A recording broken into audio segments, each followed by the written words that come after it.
Ya, mangga Bapak. Ya, bismillahirrahmanirrahim. Assalamualaikum warahmatullahi wabarakatuh. Waalaikumsalam warahmatullahi Waalaikumsalam warahmatullahi wabarakatuh. Yang terhormat Ibu Kepala SDN Negeri 111 Pindad sebagai PLT, yang terhormat Bapak Ibu guru yang hebat yang saya banggakan. Tidak lupa juga narasumber kita Bu Ami yang saya hormati. Selamat berjumpa, selamat mengikuti kegiatan ini.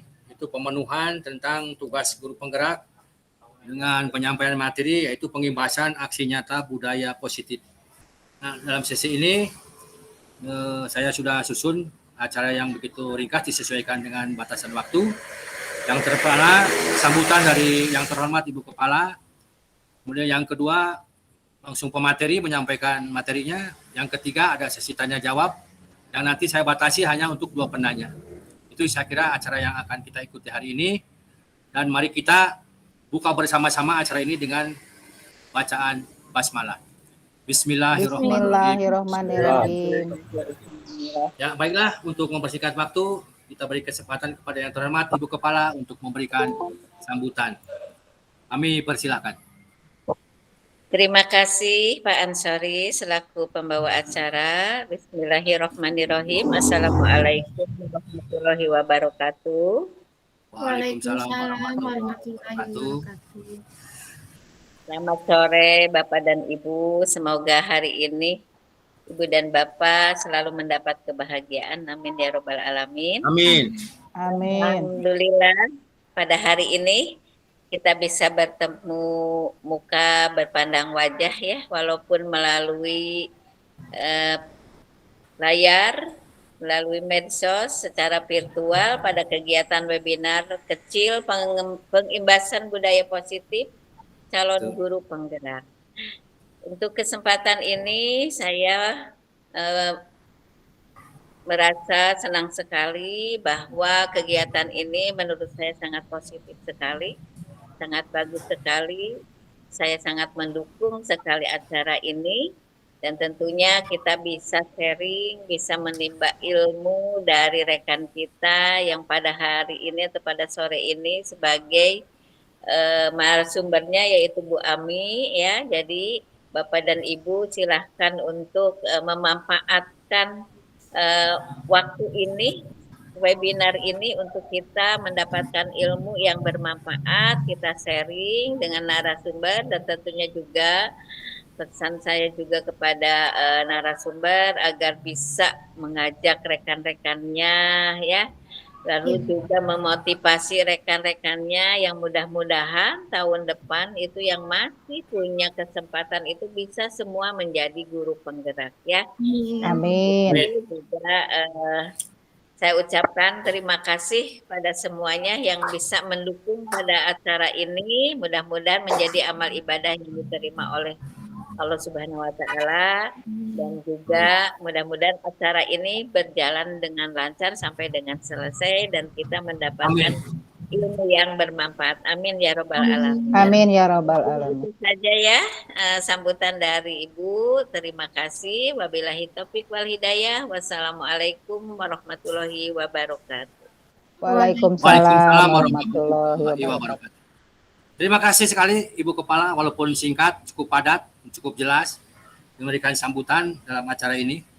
Baiklah, acara berikutnya kita silakan saja ke Bu Ami untuk menyampaikan materinya tentang pengimbasan aksi nyata budaya positif. Mudah-mudahan kita bisa menyimak semuanya, dan nanti apa yang tidak jelas kita beri kesempatan untuk bertanya. Untuk itu kami persilakan ke materi Ibu Ami yang terhormat dengan seluas-luasnya. Silakan Bu. Ya, terima kasih banyak Pak Ansori. Bismillahirrahmanirrahim. Yang terhormat Ibu Kepala Sekolah SDN 111 Pindad, Ibu Hajah Dr. Randa Oom Maimunah. Kemudian yang terhormat juga rekan-rekan guru SDN 111 Pindad. Assalamualaikum warahmatullahi wabarakatuh. Waalaikumsalam warahmatullahi wabarakatuh. Ya, saya ucapkan terima kasih kepada Bapak dan Ibu. Hari ini sudah menyempatkan waktunya untuk mengikuti acara pengimbasan aksi nyata budaya positif yang harus dilakukan oleh calon guru penggerak angkatan 4 ini dalam rangka memenuhi rangkaian tugasnya yang begitu padat sampai 9 bulan ke depan. Nah, mungkin akan saya share screen dulu ya Pak. Mohon izin share screen Bapak Ya, dan silakan, Ibu. Bu. Ya.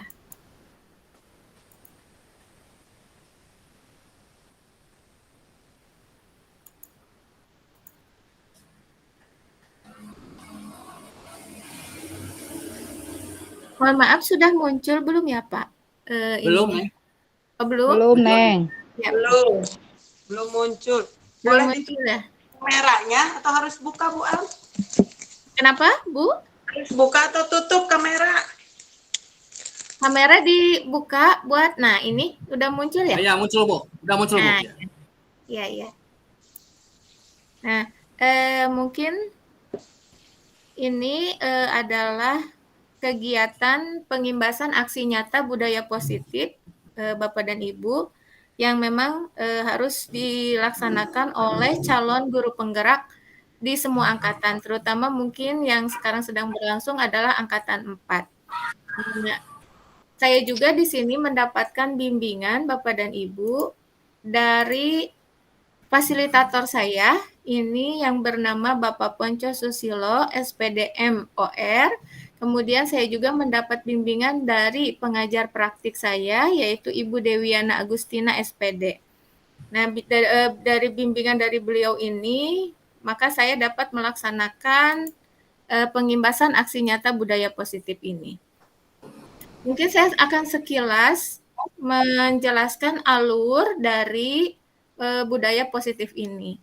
Nah, yang menjadi dasar pemikiran dari pelaksanaan budaya positif di sekolah ini yaitu adanya filosofi Ki Hajar Dewantara, mungkin Bapak dan Ibu, yang mana terdiri dari 3 poin penting, yaitu mengenai kodrat alam, kodrat zaman, dan keberpihakan kepada murid. Nah, ketiga ini kodrat alam ini yaitu yang dimiliki oleh murid, kodrat zaman pun yang dimiliki oleh murid. Nah, kemudian di sini budaya positif pun berkaitan erat dengan nilai dan peran CGP, calon guru penggerak. Kemudian berkaitan juga dengan visi calon guru penggerak dan penerapannya melalui Bagja. Nah, Bagja ini merupakan satu metode pencapaian visi CGP Bapak dan Ibu. Nah, ini sudah dipelajari di modul 1.3. Nah, CGP ini diharapkan nantinya akan menjadi agen perubahan untuk menciptakan budaya positif. Nah, CGP ini juga berkolaborasi dengan semua komponen yang ada di sekolah dalam upaya menerapkan budaya positifnya. Kemudian, CGP ini juga harus mengangkat budaya positif di kelas, bagaimana caranya menjadikan sekolah tersebut dapat menerapkan budaya positif untuk mencapai visi dan misi sekolah. Nah, di dalam penerapan budaya positif ini ada 5 hal penting, 5 poin penting, yaitu diantaranya poin pertama, nanti akan kita pelajari bagaimana cara membuat kesepakatan kelas, kemudian apa perbedaan antara hukuman dan konsekuensi, kemudian kita juga akan mempelajari tentang segitiga restitusi, kemudian di situ ada nanti kita pelajari juga kebutuhan dasar manusia dan posisi kontrol. Nah, saya lanjut Bapak dan Ibu, mungkin dari poin yang pertama yang menjadi dasar pemikirannya yaitu dari filosofi Ki Hajar Dewantara.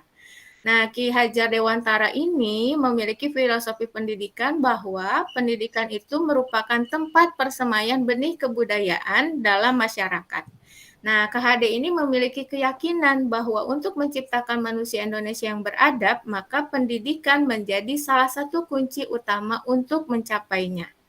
Nah, pendidikan ini juga dapat menjadi ruang berlatih dan bertumbuhnya nilai-nilai kemanusiaan yang dapat diteruskan atau diwariskan.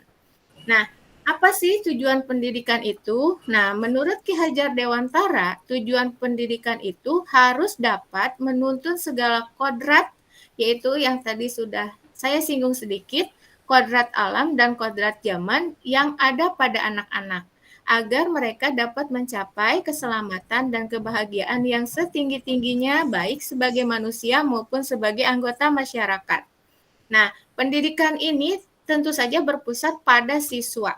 Nah, dititik beratkan pada pendidikan karakter ya Bapak dan Ibu. Nah, ini sangat berkaitan juga dengan Merdeka Belajar. Apa sih Merdeka Belajar itu? Nah, Merdeka Belajar itu merupakan sebuah gagasan yang membebaskan para guru dan siswa dalam menentukan sistem pembelajaran.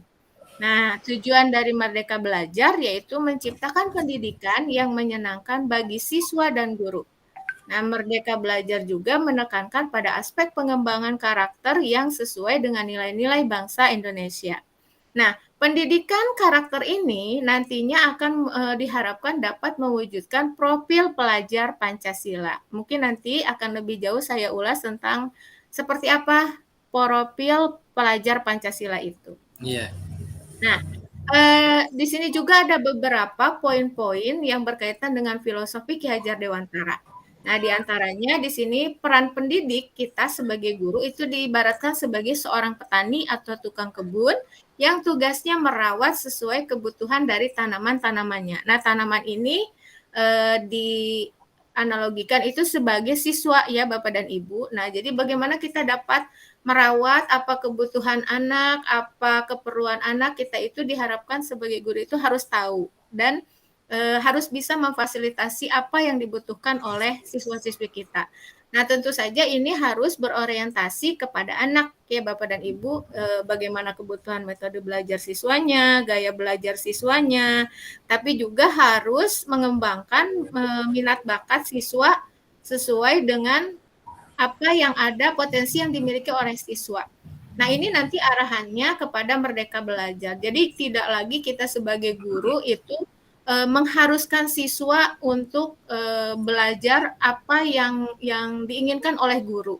Tidak seperti itu. Mungkin nanti lebih ke kita memberikan keleluasan kepada anak dengan menumbuhkan potensi yang ada pada dirinya. Misalnya saja, kalau anak tersebut lemah dalam pelajaran matematika, itu tidak usah kita paksakan, cukup mereka mengenal dasar-dasar dari matematika. Nah, kita gali potensi diri apa yang ada di siswa tersebut. Misalnya, siswa tersebut bagus dalam futsalnya, ya Pak Ansori ya. Nah, itu bisa digali, Ya, digali potensi siswa untuk dikembangkan misalnya, ya. betul, lebih dikembangkan dalam misalnya ekskul futsalnya. Nah, seperti itu Pak, untuk kedepannya mungkin diarahkan ke situ.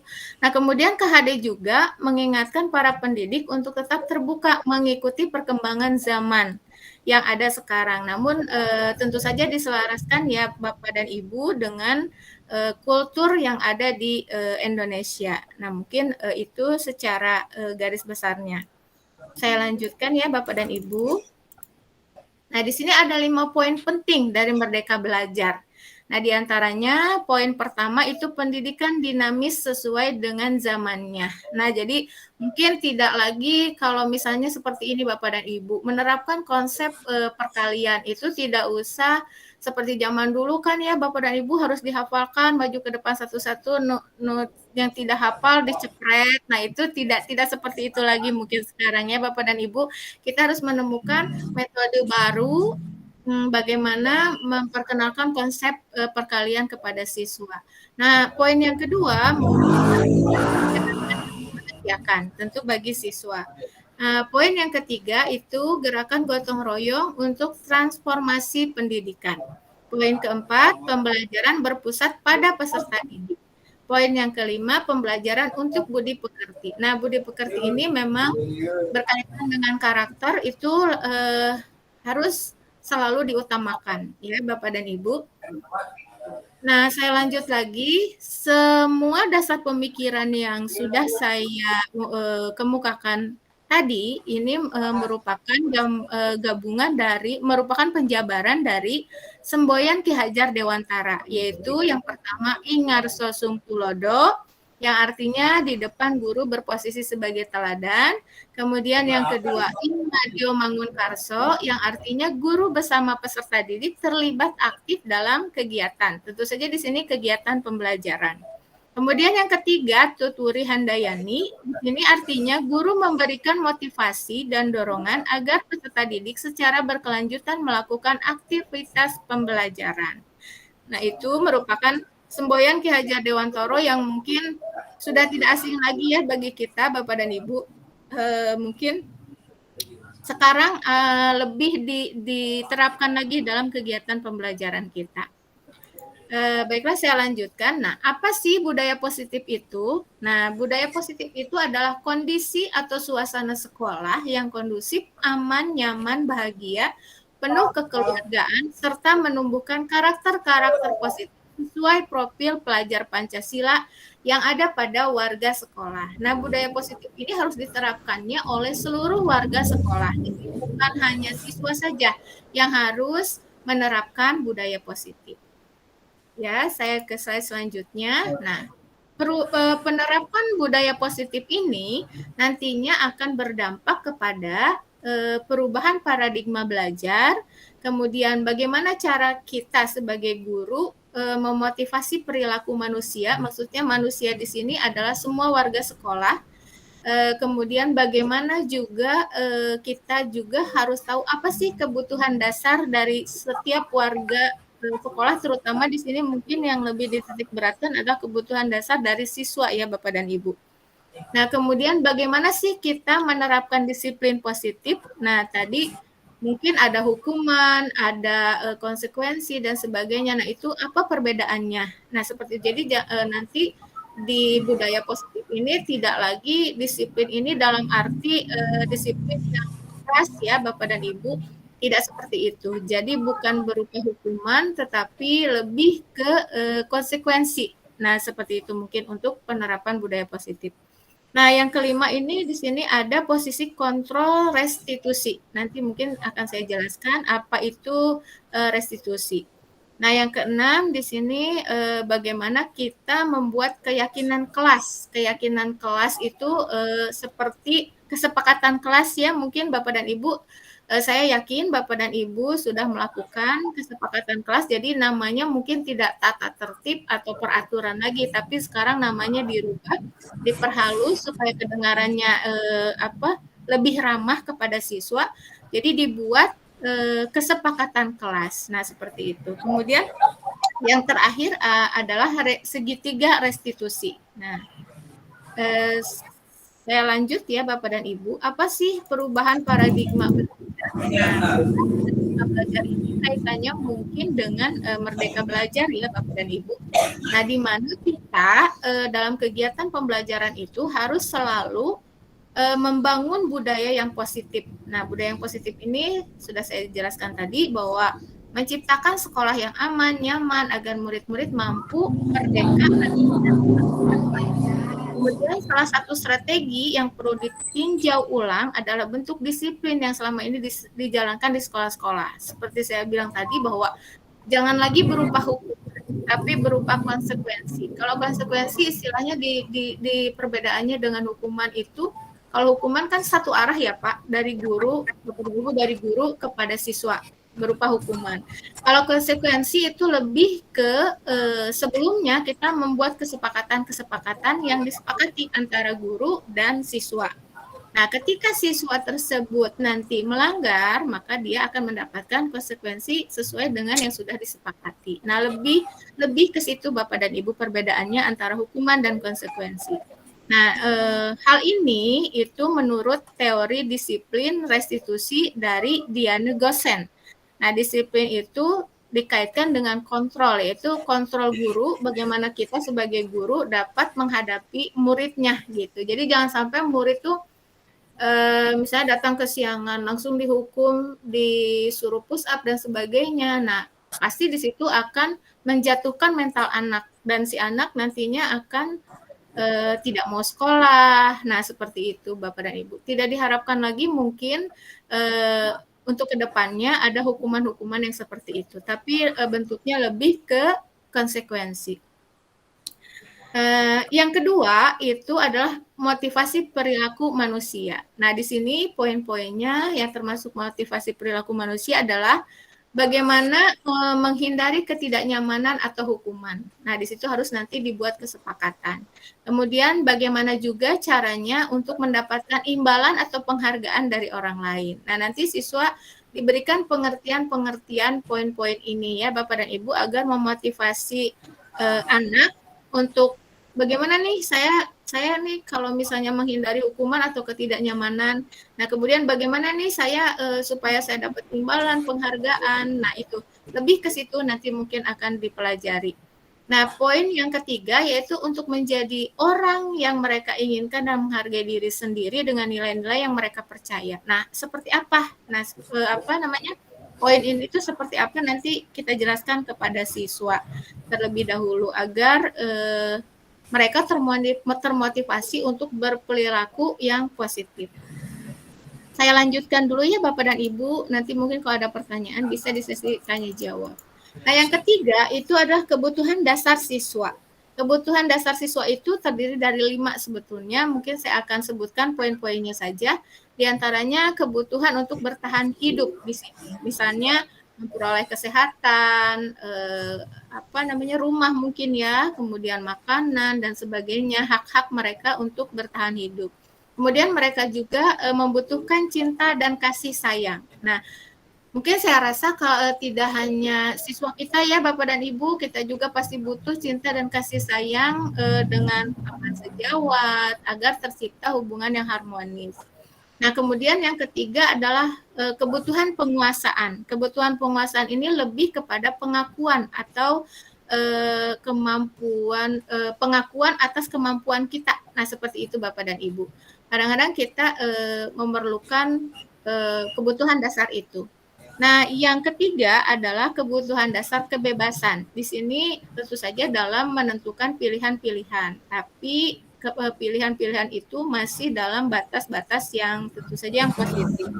Kemudian kebutuhan yang kelima itu adalah kebutuhan akan kesenangan. Nah, kesenangan ini misalnya bermain, kemudian tertawa dan sebagainya itu merupakan kebutuhan dasar dari setiap individu.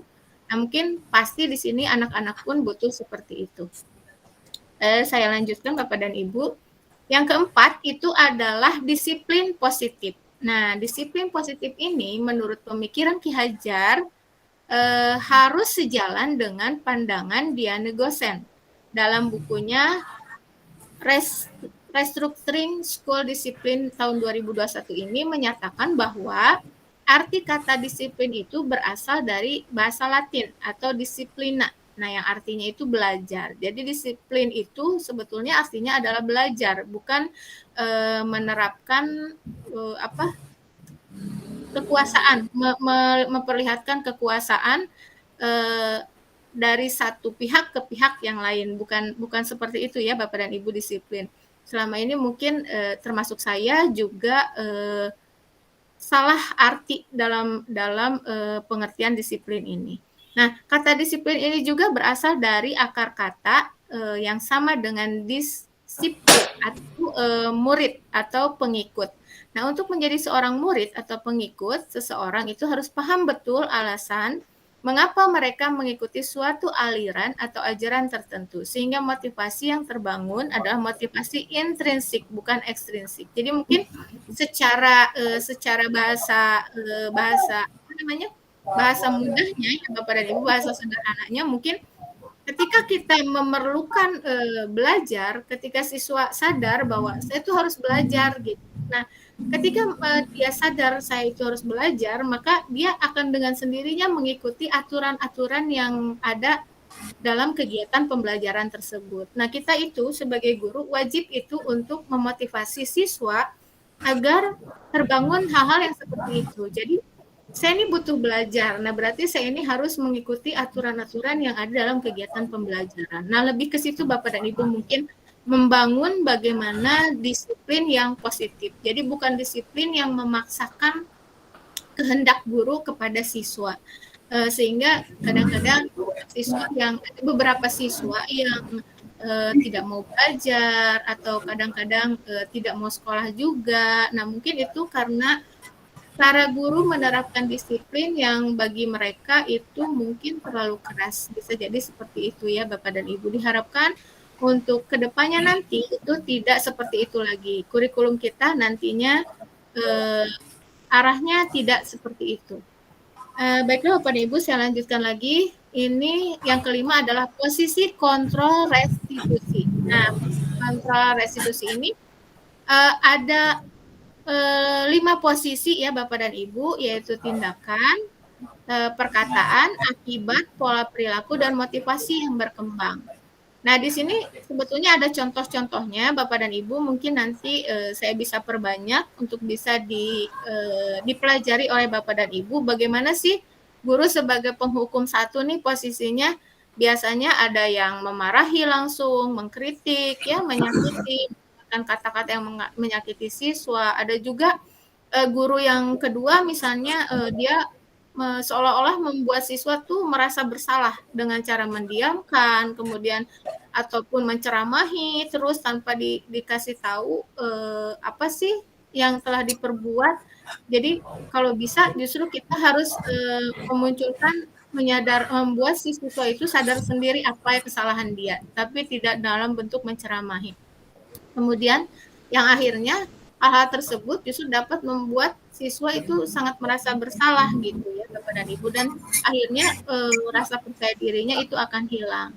Kemudian ada juga guru yang ketiga, itu guru yang berlaku sebagai teman. Nah, dia membuat pemakluman, tapi ini juga mungkin harus ada batasan-batasan sehingga siswa nantinya tidak istilahnya apa ya, melunjak mungkin ya bahasa ininya ya Bapak dan Ibu. Nah, tetap harus kita Gak Pak Ansor. ya sebagai pengontrol. Sebagai pengontrol yaitu yang memantau dan mencatat. Kemudian guru sebagai manajer di sini posisinya sebagai bertanya dan membuat kesepakatan. Nah, mungkin ini lebih ramah di anak ya Bapak dan Ibu, ketika kita bertanya, kemudian membuat kesepakatan secara bersama-sama. Nah, mungkin itu salah satu contoh yang mungkin nanti untuk lebih jelasnya akan saya bagikan kepada Bapak dan Ibu untuk dapat kita diskusikan lebih lanjut. Nah, di sini slide yang berikutnya itu yang keenam adalah keyakinan kelas. Nah, keyakinan kelas ini saya yakin Bapak dan Ibu sudah membuat ya, Bapak dan Ibu, karena terutama kelas rendah itu, tapi sama kelas tinggi juga sudah membuat kesepakatan kelas yang diawali dari keyakinan kelas. Nah, tujuannya di sini adalah untuk menanamkan budaya positif yang akan menjadi bekal hidup murid untuk selamat dan bahagia. Kemudian tujuan yang kedua, menjadikan keyakinan kelas sebagai pembiasaan yang terpola secara otomatis dan membantu mewujudkan profil pelajar Pancasila. Nah, yang ketiga ini tujuannya menciptakan proses berpikir kritis, kreatif, reflektif, dan terbuka dalam menggali nilai-nilai kebajikan dan dari keyakinan kelas. Nah, konten ini itu telah banyak ya kita dapat melihat referensinya, membaca referensinya tentang keyakinan dan kesepakatan kelas ya dalam penanaman budaya positif di sekolah. Mungkin nanti kita akan pelajari lebih lanjut.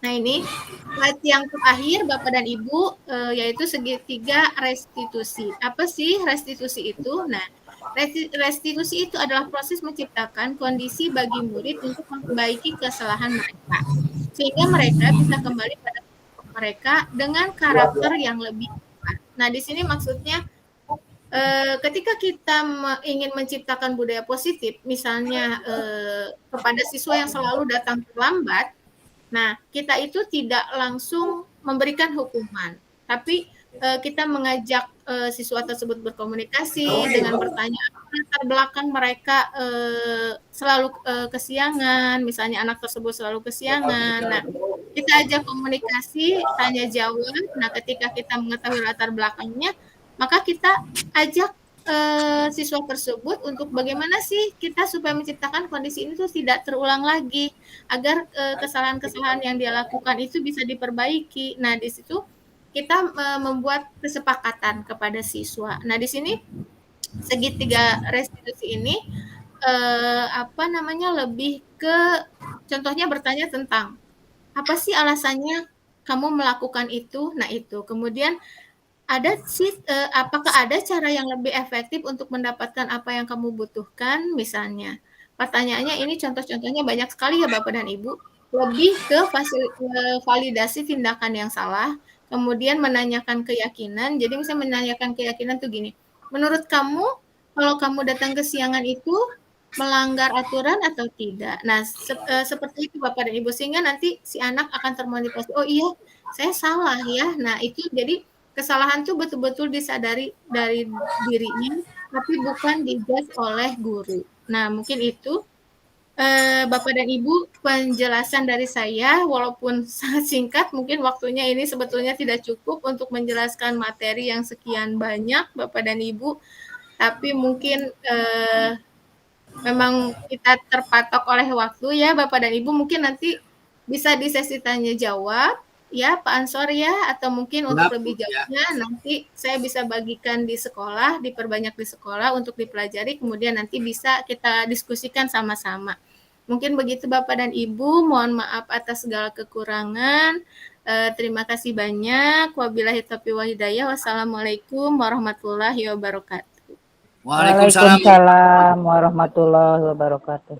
Amazing. Terima kasih Bu Ami, luar biasa sekali. Kita kasih aplaus dulu semuanya. Terima kasih. Oke, terima kasih Bu Ami dengan penjelasan yang begitu detail. Walaupun singkat tapi padat, kami cukup jelas. Nah, marilah kita lanjutkan dalam sesi tanya jawab. Barangkali ada yang perlu disampaikan atau dipertanyakan dari materi ini. Kami persilakan hanya 2 pertanyaan, Bu. Karena waktu itu mendesak. Hanya 2 sesi pertanyaan. Kami persilakan. Siapa dulu yang mau bertanya? Ibu barangkali. Ibu kepala sekolah. Dalam keadaan lelah ya Bu ya. Mohon maaf ini biarin lah. Bu Am bertanya. Oh iya Bu Ad silakan. Bu Ad dulu mungkin. Silakan Bu Ad, singkat padat jelas Bu Ad. Ya salah. Abina posisinya 2. Assalamualaikum warahmatullahi wabarakatuh. Waalaikumsalam warahmatullahi wabarakatuh. Mau bertanya Bu Ami, apa indikator dari guru itu berhasil menerapkan pola dari Ki Hajar Dewantara? Itu aja indikatornya. Untuk guru, indikatornya dilihat dari siswanya ya dari gurunya itu. Segitu Bu Ami. Iya. Terima kasih. Iya. Terima kasih Bu Aat. Pak, ini langsung dijawab. Oh iya. Jawab aja dulu Bu, biar ini. Oh iya, silakan. Biar enak nanti. Terima kasih Pak. Terima kasih Bu Aat atas pertanyaannya. Apa yang menjadi indikasi guru itu dikatakan berhasil dan siswa tersebut juga dikatakan berhasil ketika kita menerapkan filosofi Ki Hajar Dewantara, ya begitu ya Bu Aat ya, sama mungkin budaya positif ini. Nah, yang menjadi indikasinya itu mungkin terjadinya perubahan sikap dan karakter, lebih ke situ Bu Aat, mungkin yang untuk sekarang ini. Jadi ketika siswa tersebut, contoh untuk penerapan budaya positif ya Bu Aat ya, ketika siswa tersebut, saya punya siswa yang kemarin saya jadikan sebagai bahan penelitian saya, dia selalu melanggar karena menggunakan sepatu putih. Nah, itu selalu menggunakan sepatu putih. Nah, tapi siswa tersebut tidak lantas untuk saya marahi atau saya tegur, kemudian tidak boleh mengikuti pembelajaran, diberikan hukuman, tidak. Tapi saya ajak siswa tersebut berkomunikasi. Kenapa nak selalu memakai sepatu putih? Peraturannya sudah tahu bahwa di sekolah kita harus menggunakan sepatu hitam. Nah, dia mengungkapkan bahwa memang secara ekonomi siswa tersebut sangat kurang buat. Dari situ mungkin ada kesepakatan yang dibuat antara guru dan siswa tentang solusi bagaimana anak tersebut supaya patuh kepada aturan menggunakan sepatu hitam. Nah, akhirnya siswa tersebut alhamdulillah sudah tidak melanggar lagi buat. Jadi, nah, indikator yang menjadikan indikator bahwa guru dan siswa berhasil menerapkan budaya positif yaitu ketika adanya perubahan sikap, perubahan karakter dari siswa tersebut. Memang siswa tersebut meminta waktu selama 2 minggu untuk dia bisa membeli sepatu hitam akhirnya buat. Nah, di situ ada kesepakatan guru juga memberikan keleluasaan waktu kepada siswa tersebut, memberikan kesempatan untuk dia dia membeli sepatu yang berwarna hitam. Nah, seperti itu buat mungkin memang dia jadi apa namanya, tukang parkir itu buat yang Ahmad itu. Nah, itu siswa saya. Nah, tapi tidak lantas dia harus membeli. Konsekuensinya juga di situ harus ada bantuan dari gurunya gitu. Ketika dia menabung mampunya berapa, dalam 2 minggu waktu yang sudah diberikan, sudah disepakati bersama, ternyata dia masih belum bisa memenuhi untuk membeli sepatu. Nah, di situ ada boleh menumbuhkan empati dari teman-temannya. Nah, seperti itu dari gurunya juga. Nah, ada tambahan yang alhamdulillah dia bisa menggunakan sepatu hitam sekarang dan tidak ada alasan lagi dia menggunakan sepatu putih. Dan masih banyak lagi buat seperti datang terlambat. Nah, itu bisa Akhirnya mungkin cukup jelas Bu Ami. ya, betul Bapak. Ya, buat Ini jelas. indikatornya mungkin banyak lagi.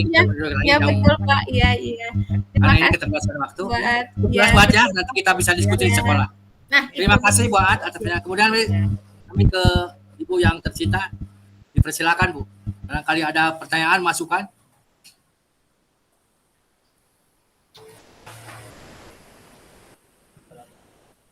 Halo Ibu. Terima kasih Bapak Host. Yang dikarenakan saya nih matanya larat keririk di sebelah sini.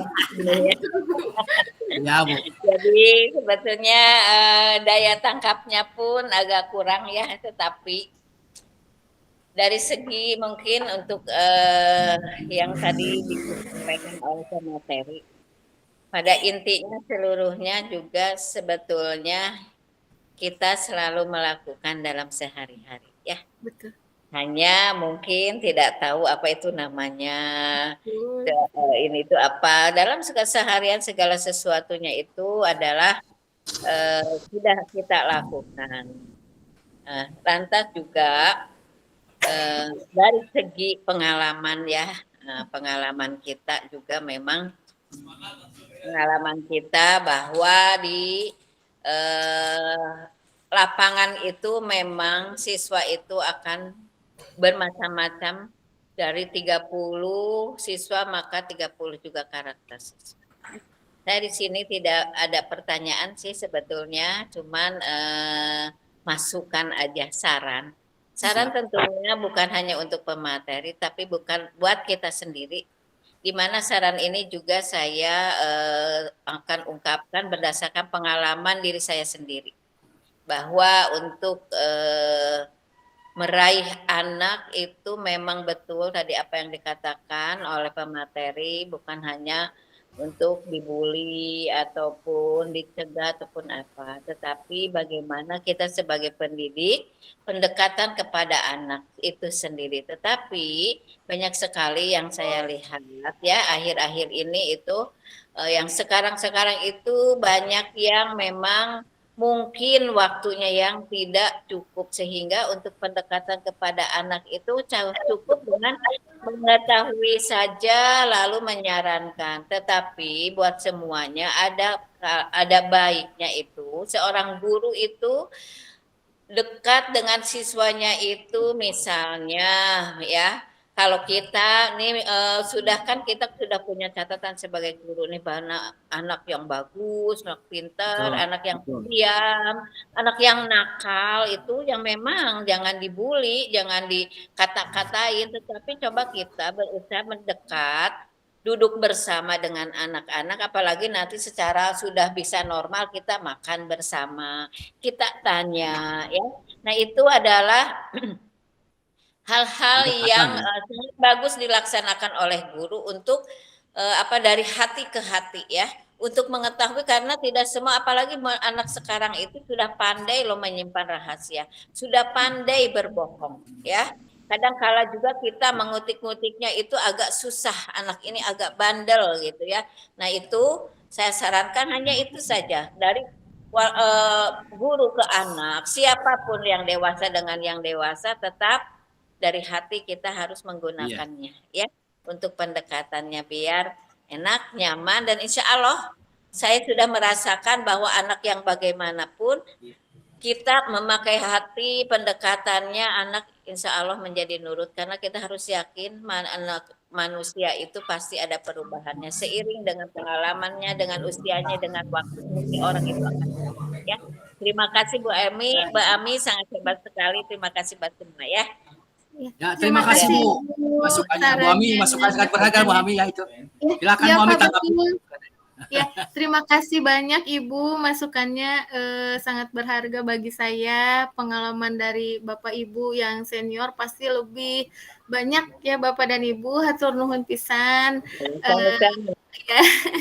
Terima kasih banyak sekali lagi Ibu. Ya, Bu Ami, dengan setelah berakhirnya sesi tanya jawabnya dua orang, saya simpulkan saja pertemuan ini bahwa Iya, itu Pak. luar biasanya seorang tokoh Ki Hajar Dewantara yang hidup ratusan tahun ke belakang dengan filosofinya yang bisa sinkron dengan zaman sekarang. Titik beratnya atau sasarannya adalah tentunya siswa yang kita hadapi, mengharapkan berubah di segala karakter, tentunya perubahan yang positif sesuai juga dengan proklamator kita Bung Karno yang selalu menerapkan dan menggembar-gemborkan filosofi yang berbunyi nation building karakter untuk bangsa dan negara di seluruh dunia. Luar biasa sekali. Dari itu kita bisa memetik sampai munculnya apa yang disebut dengan profil pelajar Pancasila. Luar biasa sekali. Terima kasih Bu Ami, terima kasih Ibu Kepala, terima kasih Bapak dan Ibu yang telah hadir dalam acara ini. Mari kita akhiri dengan bacaan hamdalah bersama-sama. Alhamdulillahirabbil alamin. Alhamdulillahirabbil alamin. Mohon maaf yang sebesar-besarnya kesalahan. Akhir salam. Assalamualaikum warahmatullahi wabarakatuh. Sampai di acara dan waktu yang sama. Amin. Assalamualaikum warahmatullahi Waalaikumsalam. Sukses Bu Ami, sukses Bapak buat Ibu ya. semua. Hatur nuhun Ibu. Hatur nuhun Ibu. Amin. Hatur nuhun kita daya. Kita harap bisa lebih jumlah yang besar lagi Bu Ami ya. Iya, insya Harus Allah. ini Merangkul guru-guru yang lain. Atas, dipoto dulu. Ya Ibu, dipoto dulu. Oh, Ya, sesi foto dulu Bapak dan Ibu. Hatur nuhun pisan. 1, 2, 3. Gaya bebas Bapak Ibu. Bere di kota deh. Para esi senyum bae tadi euy. Aya naonnya? Ya, hatur nuhun Pokoknya yang sudah selingkuh Bapak abdi, dan Pak. Ibu. Dunia, Selamat Widi pagi. kalian. Hatur Ayo, nuhun Ibu. Ya, Assalamualaikum. Waalaikumsalam. Waalaikumsalam. Ya. Nuhun, mangga Ami. Mana nyanyi? Maaf gara-gara ada nyanyi. Mau lanjut masak deh.